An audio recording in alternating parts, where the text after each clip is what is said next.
Water is a cradle of life. It is present in nature in various forms. One of these forms is lakes. They are called the reservoir of water, sometimes made naturally and sometimes they are man-made. Bangalore has a history of a large number of man-made lakes. In the British time, this Bangalore was known as a 1,000-lake city. In the rapid process of urbanization, we started exploiting our own resources and we forgot that natural resources are limited. As a result, we started losing them. One of the biggest lakes that Bangalore lost was Dharmabuddhi Tank, which is known as Majestic today. Majestic itself was a lake area. And similarly, if you take this Dharmabuddhi Tank, which is the central bus stand today, and till 1992, I could see the outlet near Shantala Silk House, and that corner there was an outlet. It is from there, when the water filled in that tank, the water used to go out to the fields, to the surrounding areas, and also to the adjoining the township. The water used to flow from there. Dharmabuddhi Tank was another very big tank that was very close by to the city, and when the city was expanded, it was almost in the heart of the city. Till in the beginning of the last century, the water used to be there in the tank. As a young boy, I used to cross that tank to go to the school, and in the corner of that lake, rather in that depression area, there used to be some water. But unfortunately, they started using it for exhibition because it was in the prominent locality, very close by to the railway station. It was not bus stand at that time. I'm talking about four decades back. It was not bus stand at that time, but still they used to use it for exhibitions, use it for circus, and for so many other purposes they were using it. So, and also they started making the roads inside to cross the lake. So what happened? There was no there was no chance for the input of water to come and settle in the lake. So thereby we started losing that lake. Why are we losing the lakes in Bangalore? What's the main reason for this? As well as anybody, as all of us know, that the most important aspect of losing the lakes is fast urbanization of Bangalore. See, particularly till 1800, 1890, the old Bangalore was there. But then there was a big plague in Bangalore, and people had to be moved out of the small township. Then in 1892, Chamrajpet was formed. And similarly, that side Malleshwaram was formed. 1896, Basungudi was formed. Shishadipuram was formed at the other northern side. So gradually, the township, started expanding. Obviously, the people wanted the requirement, the water, and so many other basic needs were required. The houses were built, and the sewerage from this water, since there was no proper drainage system, these waters started coming and joining these lakes, thereby killing the natural springs and also the sources which were feeding these lakes. Every day more than 5,000 people come to Bangalore, every day, to settle down.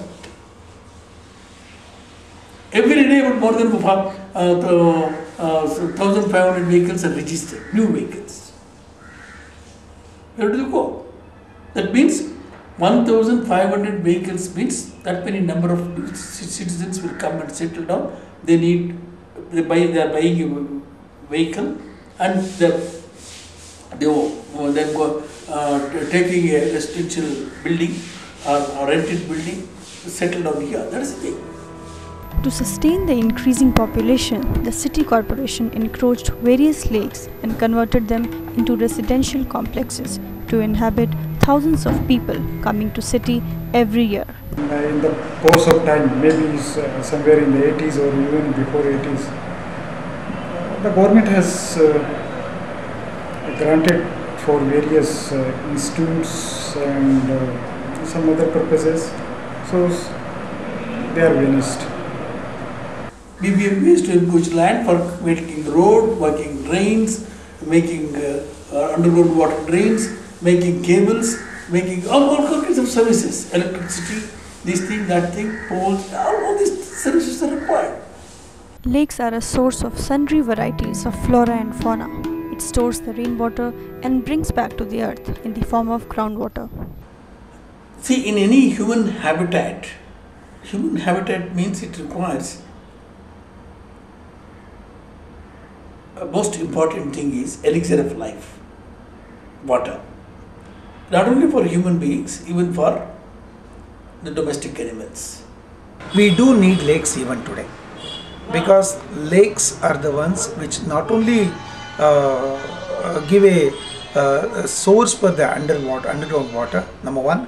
Number two, definitely they keep the temperature cool, and also they keep the city cool.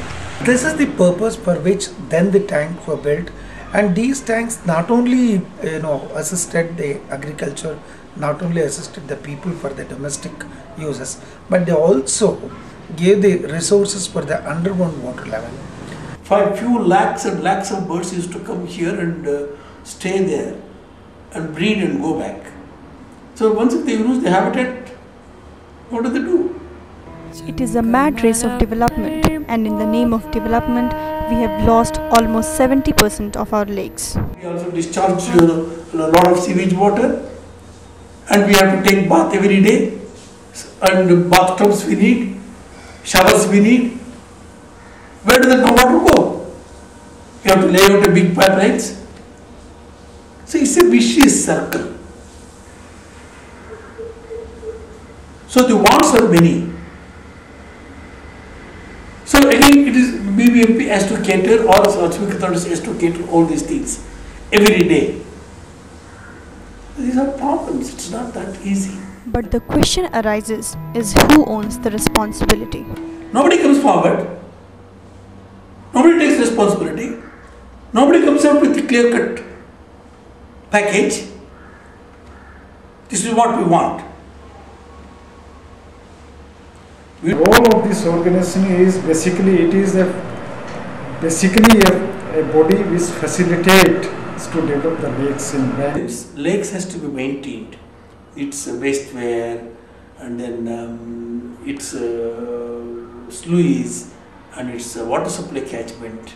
Then the channels which will lead the water from the various these things that they have to be maintained. It is the work of both the government and also the people to see that the lakes are not destroyed, and we have to revive the forgotten lakes. Preserving the ecosystem is not only the responsibility of the government but equally ours.